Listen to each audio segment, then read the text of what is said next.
before I could start making boats, my wife made me make a chair. And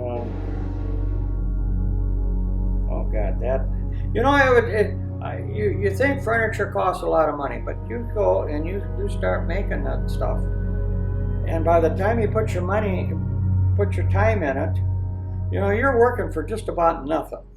That first built, we called that Little Duke, because we had bought a aluminum 12-foot boat. We called that Little Princess.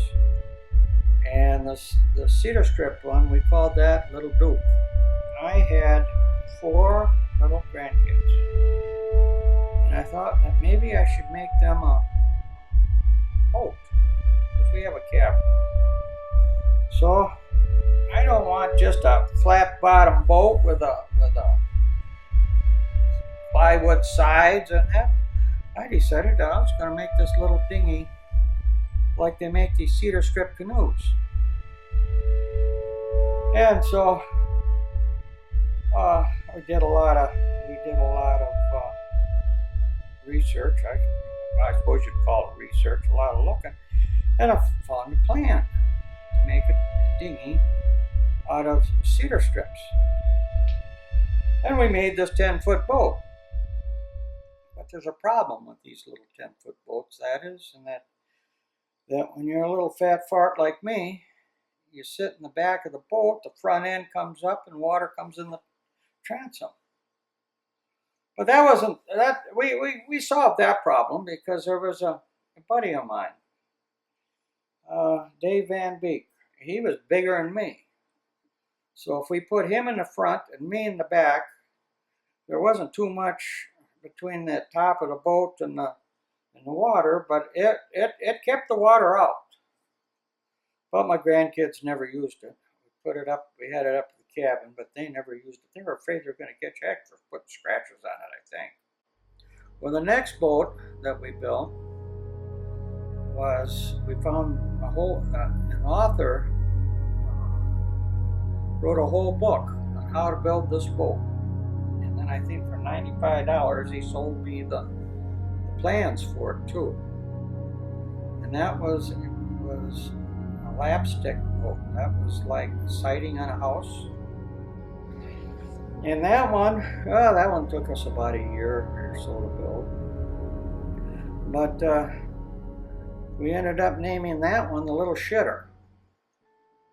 And the reason we named it the Little Shitter was we took it up to the cabin at Faribault, which is about 50 miles away, and launched it. But on the way home, we had it on a trailer. And on the way home, before we got down up to the highway, we got behind a manure spreader. And, you know, it was that nice, loose, juicy stuff that doesn't always stay in the manure spreader. And we got down about back home, and the hole underneath of that boat was covered with cow manure. It took me and the wife better than an hour to wash the bottom of the boat off and the trailer. So that's why that one was called the Little Shitter. And then the next one, we called that one Big Boy.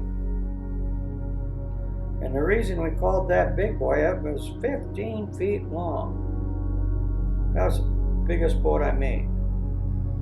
And that one, we didn't have no plans for. We had to make our own plans. And of course, you know, we had to reinvent the wheel. And this time we put this bigger trolling motor in. But we had a little problem with it. I think we got it fixed now, though, but I still don't dare put it in the water. I just don't want to scratch it up. You know, if I have 4 grandkids, so each one gets a boat, hopefully, if they don't dry rot by the time I die. But that's my boat building experiences.